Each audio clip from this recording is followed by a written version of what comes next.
Irmãos, olha só, como vocês podem perceber, é o título do estudo de hoje, do sermão de hoje, né? Meu reino não é deste mundo. Essa frase, né, quem falou foi Jesus. É interessante, se vocês quiserem abrir a Bíblia, ou acompanhar aqui mesmo na tela, eu vou projetar os textos. Esse verso está em João 18, verso 36. João 18, 36. Jesus, ele está nesse momento aqui, irmãos, sendo interrogado, sendo julgado, né? Passando ali por Anás, Caifás, Herodes, um julgamento completamente injusto, né, que Jesus passou. E nesse momento de aflição, de dor, de realmente de pressão que Jesus estava vivendo, Jesus ele pronunciou essa frase. É bem interessante, né? Que ele estava focado e estava também nos deixando um exemplo a ser seguido também. Nos momentos de dor, nos momentos de aflição, nos momentos de tristezas ou alegrias também, nós nunca devemos perder o nosso foco e também nunca perder a nossa identidade como adventista. Ou seja, a Igreja Adventista do Sétimo Dia foi levantada em uma profecia bíblica, né? É um povo profético que veio para cumprir uma missão nessa terra. Ou seja, nós somos um estrangeiro, somos estrangeiros aqui neste mundo. Nós não viemos aqui para viver eternamente aqui, né?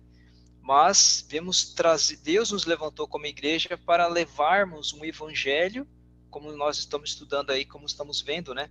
Na lição da Escola Sabatina, as três mensagens angélicas, né? O evangelho eterno para que esse mundo possa conhecer sobre Deus. E é interessante que nós temos uma missão a cumprir, como Jesus também teve uma missão e cumpriu a missão dele quando esteve aqui na Terra. Aí nós vamos perceber que Jesus ele fala em João 18, 36, ele diz assim, esse aqui é o verso completo, né? Assim diz, respondeu Jesus, o meu reino não é deste mundo. Se o meu reino fosse deste mundo, pelejariam os meus servos, ou seja, os anjos, né? Para que eu não fosse entregue aos judeus. Mas agora o meu reino não é daqui. Ou seja, o reino de Jesus, ele deixou bem claro, não é daqui. Meu reino não é deste mundo. E Jesus, ele, ao falar isso, ele está também nos deixando um exemplo para a sua igreja agora nos últimos dias, o que fazer diante da pressão, das perseguições que esse mundo traz sobre nós, né? O maligno traz sobre nós. E Jesus está passando um momento bem difícil e ele estava focado, completamente focado, e ele pronuncia: Eu não sou desse mundo, eu não sou deste mundo. E aí, irmãos, nós vamos perceber que em Lucas capítulo 4, que é o momento, né? Lucas 4, é ali aquele momento que Jesus está sendo tentado por Satanás. A Bíblia nos diz que Satanás tentou Jesus de diversas formas, diversas maneiras, mas Jesus ele resistiu e venceu todas as tentações de Satanás. Ou seja, Jesus não cedeu à tentação, ou seja, ele não pecou contra Deus. Ele não quebrou os mandamentos. Por quê? Ele mesmo falou depois lá na frente, né? Eu não sou desse mundo. Aí nós vamos ver por que Jesus falou aquilo lá na frente. Lá no momento antes da sua crucifixão, né? Crucificação. Ele falou: Eu não sou deste mundo, meu reino não é deste mundo. E aí, Lucas capítulo 4, do verso 5 ao verso 8, nós vamos ver o que aconteceu. Satanás, ele lançou várias tentações sobre Jesus. E olha só o que aconteceu aqui a partir do verso 5 até o verso 8, do capítulo 4 de Lucas. E o diabo, levando a um alto monte, mostrou-lhe no momento de tempo todos os reinos do mundo. Então, Satanás apresenta para Jesus as riquezas do mundo, as coisas que o mundo oferece, né? Vocês podem perceber que o inimigo oferece para as pessoas, né, as coisas deste mundo, dinheiro, fama, sucesso, mas as pessoas têm que entregar a alma a ele, né? Ou seja, a vida, ser servo, escravo de Satanás.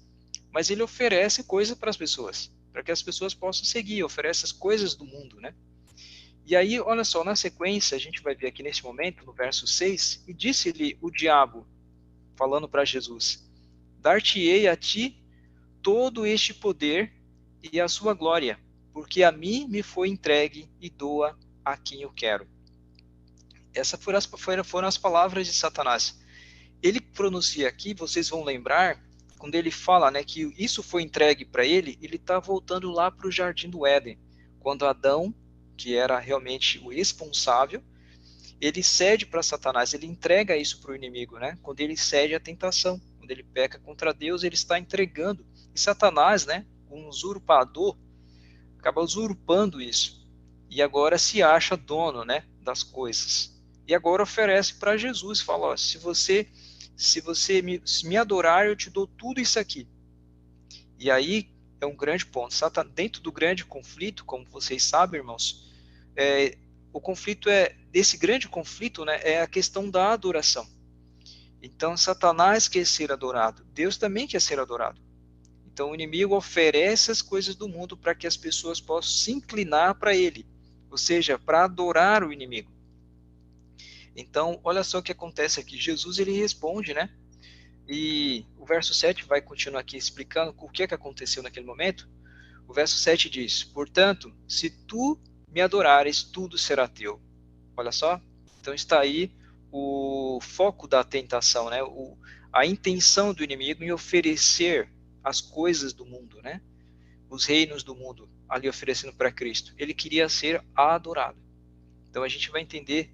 Jesus no verso 8 responde, né? E Jesus respondendo, disse-lhe: vai-te para trás de mim, Satanás, porque está escrito.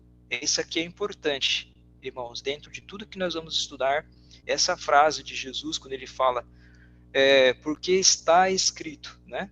E aí ele continua e diz: adorarás o Senhor teu Deus, e só a ele servirás. Olha só que interessante a resposta de Jesus. A resposta de Jesus aqui, irmãos, vai explicar como vencermos o maligno, como vencermos as tentações do maligno, porque o maligno ele oferece, né, o reino deste mundo, né, as coisas desse mundo, que traz prazer, né, alegria momentânea, passageira. Mas Jesus, ele lá na frente, ele já deixou bem claro, né, eu não sou deste mundo, não tenho nada com Satanás. E aí, irmãos, Jesus ele diz, está escrito. Ou seja, ele agora está dando a interpretação correta das Escrituras, né? Ele também está tendo as Escrituras como um escudo, como uma defesa, né? Contra os dados inflamados, né, do inimigo. Então, Jesus ele está com a Bíblia na mente. Ele está realmente protegido pelas Escrituras. Que ele vivia o que ele pregava e pregava o que ele vivia, né? No livro de 1 João vai nos mostrar o que significa o que Satanás estava oferecendo também, né? E vai nos ampliar um pouco mais o que significa porque Jesus falou, né? Eu não sou deste mundo, meu reino não é deste mundo. E aí lá no livro de 1 João, no capítulo 2, do verso 15 ao verso 17, olha só o que diz o verso 15. Não ameis o mundo. Jesus está falando através do apóstolo João, né? Não ameis o mundo. Satanás ofereceu o reino, os reinos do mundo, né? Nem o que no mundo há. Olha, interessante. Se alguém amar o mundo, o amor do Pai não está nele. Que interessante isso, né? Aqui o verso revela que aqueles que aceitam, né, essas oferendas de Satanás, do inimigo, do maligno, as pessoas elas estão o quê? Elas estão se afastando do Pai. Vocês estão perdendo, né? Estão perdendo essa oportunidade de ser abençoadas, né, pelo amor do Pai. Deus ama todas as pessoas, né? Mas olha só o que diz esse verso aqui, é um verso muito revelador. Se alguém amar o mundo, o amor do Pai não está nessa pessoa, ou seja, não está nessa pessoa que está amando o mundo. E aí os versos vai nos dizer, o verso 16 vai nos mostrar o que significa o mundo, né? Porque tudo que há no mundo, a concupiscência da carne, olha só, aí agora está identificando o que é esse mundo aqui, né? A concupiscência da carne, a concupiscência dos olhos e a soberba da vida não é do Pai, mas da onde? Do reino de Satanás, ou seja, deste mundo aqui. Então, nós podemos identificar porque Jesus falou, meu reino não é deste mundo aqui. Vocês começaram a entender? Meu reino não é daqui. Eu não tenho nada a ver com concupiscência da carne, soberba, concupiscência dos olhos e soberba da vida. Jesus está falando essas coisas não é para mim, não é meu. Meu reino não é dessa forma. Ou seja, meu reino não é deste mundo. Então, irmãos, nós como igreja fomos levantados, nós moramos aqui neste mundo, mas nosso reino não é aqui. Como Jesus, nós devemos também estar o quê? Focados, né? Concentrados. Jesus estava perto, né, de ser crucificado, estava sendo julgado injustamente, mas ele estava focado. E ele nos deixou uma lição. E o verso vai continuar aqui, a gente vai ver o verso 17, e diz assim, e o mundo passa. Toda essa coisa, todo esse reino de Satanás vai passar. Vai passar. E a sua concupiscência, tá vendo? E a sua concupiscência. Concupiscência na Bíblia, irmãos, ela é desejo pecaminoso da mente. Ou os desejos pecaminosos da mente. Esse desejo para o mal, né? Então, ou seja, essa concupiscência dos olhos, esses desejos carnais, né? Então, nós não devemos deixar isso dominar a nossa vida. Então, e o mundo passa e a sua concupiscência, mas aquele que faz a vontade de Deus. Olha só a diferença, né? Mas aquele que faz a vontade de Deus permanece para sempre. Olha só como termina esse verso. O começo do verso 17 diz que vai passar, ou seja, a concupiscência, tudo que há nesse mundo, né? No reino de Satanás vai ser destruído, vai passar. Mas o reino de Deus permanece. Mas aquele que faz a vontade de Deus permanece para sempre, aonde? No reino de Deus. Porque o reino de Deus vai permanecer, né? Jesus vai vir e vai estabelecer o seu reino em breve. Nós vamos ser levados para o céu, os 1000 anos no céu, e depois do milênio, Deus vai vir estabelecer aqui, trazer a nova Jerusalém. Teremos uma terra restaurada, e vamos poder viver eternamente no reino de Deus. Mas esse reino aqui vai passar. Então precisamos entender qual reino nós estamos investindo, qual reino nós pertencemos, né? Então isso é muito importante. Depende muito do que estamos fazendo, vivendo, usufruindo, né? Então aqui os versos vai dizendo o que significa reino de Deus e reino do inimigo, do maligno. Avançando um pouquinho mais, irmãos, olha só o que diz João 17, verso 14, 17 e 16. Vamos dar uma olhada? Verso 14 de João 17, no verso 14, diz assim, agora nós vamos entender por que Jesus tinha a palavra na mente e ele venceu, nós também podemos vencer se seguirmos o seu exemplo. Temos a palavra de Deus também com a gente. Olha só o verso 14. Deles a tua palavra. Olha que esse verso é fantástico, irmãos. Jesus está dizendo assim na oração sacerdotal, né? João 17 é a oração sacerdotal de Jesus. Ele está orando pelos discípulos e está orando pela igreja dele no futuro, ou seja, pela gente. Por todos aqueles, em todo o período da história, né? Entregou o coração a Cristo, até chegar na última igreja que somos nós, né? E olha que interessante, aí diz, dele a tua palavra, e o mundo os odiou. Olha só que interessante, claro, né? A gente não vai participar da concupiscência da carne, soberba da vida, concupiscência dos olhos. O mundo vai nos odiar, né? Porque a gente vai ser completamente contrário e isso vai ofender as pessoas, né? Vai trazer um contraste e as pessoas se ofendem, muitas vezes. Porque a gente não xinga, não bebe, né? Não fala palavrão, enquanto as pessoas estão aí, né, fazendo isso, com o povo de Deus não faz. Então as pessoas se sentem intimidadas, né, se sentem incomodadas assim. Mas olha aqui que diz, por quê? Porque a palavra de Jesus está em nós. Por isso o mundo não quer nada com a gente, né? Ou seja, o mundo os odiou, porque não são do mundo. Olha como Jesus deixou bem claro isso, né? Os discípulos, a sua igreja nos últimos dias, na história, não são do mundo, né? Porque tem a palavra de Deus. Assim como eu não sou do mundo. Ah, que coisa interessante. Mais uma vez, Jesus mostra que devemos seguir o seu exemplo, né? Ele fala, eles não são do mundo, como eu também não sou, eles também não são. Qual é o motivo? Eles têm a palavra. Jesus tem a palavra e os discípulos têm a palavra. Então o mundo os odeia. Então, se tivermos a palavra, ter a palavra não é só ter o conhecimento, né? teológico, conhecimento de conhecer, de saber muitos versos, isso é muito bom, perfeito, precisamos saber. Mas Jesus está falando aqui da questão de viver na prática a palavra. Jesus, ele falava o que vivia e vivia o que falava. Então, ele tinha a palavra. E os discípulos também, ele diz, ó, eles têm a palavra, eu dei a palavra para eles. E o verso, irmãos, 16 vai dizer, não são do mundo. Jesus está falando ainda de João 17, na oração com o Pai, né? Orando ao Pai. Não são do mundo, como eu do mundo não sou. Novamente ele afirma, eles não são do mundo, como eu também não sou.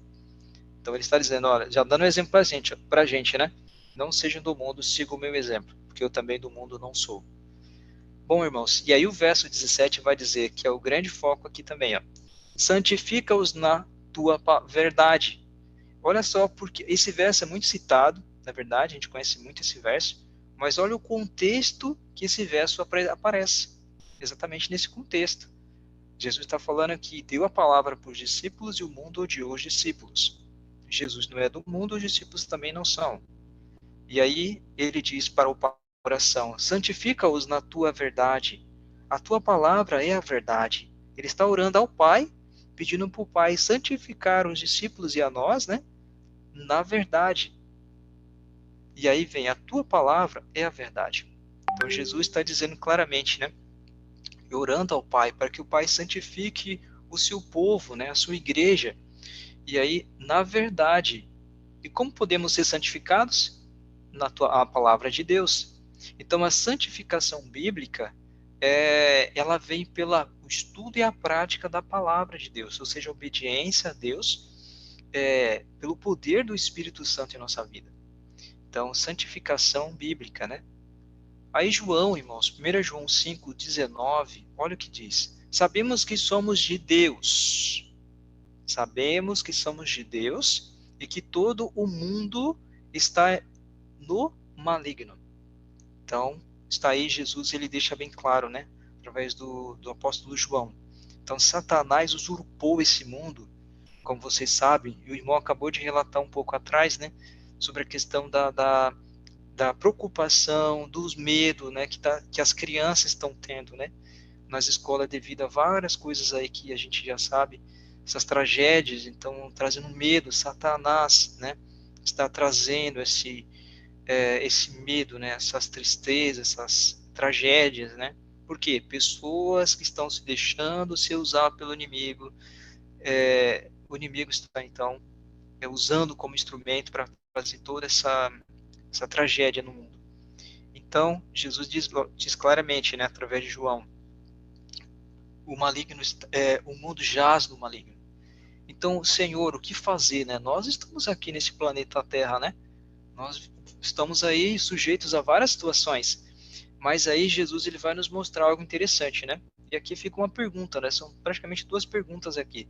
Como podemos ser libertos do poder deste mundo e protegidos do maligno? Como podemos, né? E aí a palavra de Deus responde em 2 Tessalonicenses 3:3. Olha só o que nos diz a palavra do Senhor. Mas fiel é o Senhor, que vos confirmará e guardará do maligno. Então, a única maneira de sermos libertos, né, deste mundo, do poder deste mundo e ser protegidos do maligno, porque o mundo jaz no maligno. Jesus diz claramente, o Senhor, Deus tem poder para nos proteger e nos livrar do maligno e do poder da influência deste mundo também. Por isso que Jesus falou, eu não sou do mundo, eles também não são, eles não são, eu também não sou. Então, esse reino deste mundo não é o meu reino. Satanás é o reino dele aí, ó. Dentro do grande conflito, agora todo o universo está vendo o reino de Satanás. Olha que tragédia que é esse reino. Então, uma pessoa sensata, né? Ela claramente vai rejeitar esse reino. Mas muitos ainda não entenderam isso, né? Estão cegos. Então, nós, como povo de Deus, precisamos levar essa verdade presente, né? Esse evangelho eterno, para poder as pessoas se despertarem. E 1 João 2,14 vai nos ajudar também a entender. Aqui diz a palavra de Deus, né? Eu vos escrevi paz, porque já as conhecestes aquele que é desde o princípio, né? Jesus, o Pai, o Espírito Santo. Eu vos escrevi, jovens, porque sois fortes. Agora vamos entender por que uma pessoa é forte contra o maligno, né? Contra o mundo. E a palavra de Deus está em vós. A palavra de Deus está em vós. E já vencestes o maligno. Então, como podemos resistir ao maligno? Só Deus pode nos ajudar. E como Deus nos ajuda? Através da palavra.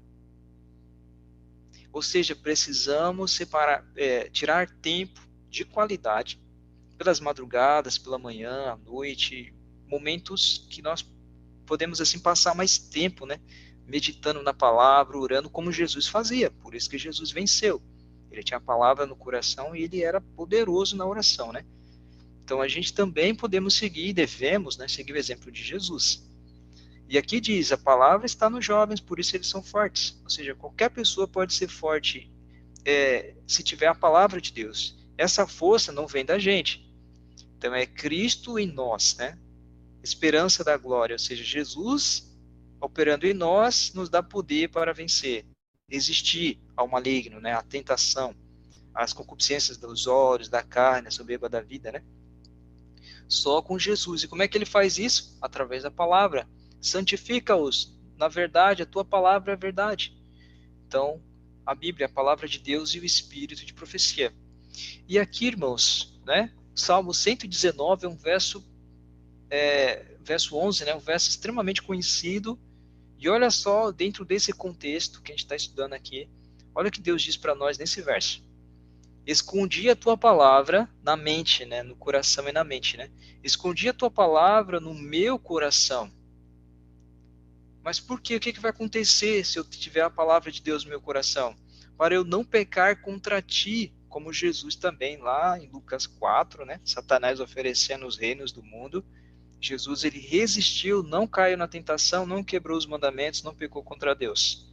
E como hoje, Senhor, podemos também resistir a tua palavra no meu coração. A tua palavra no meu coração, ou seja, na minha mente, a palavra de Deus na minha mente, para que eu possa lembrar das promessas de Deus, para que eu possa lembrar do que Jesus fez, né? Para que eu possa lembrar que Jesus falou, olha, seja firme, eu estou aqui para te ajudar.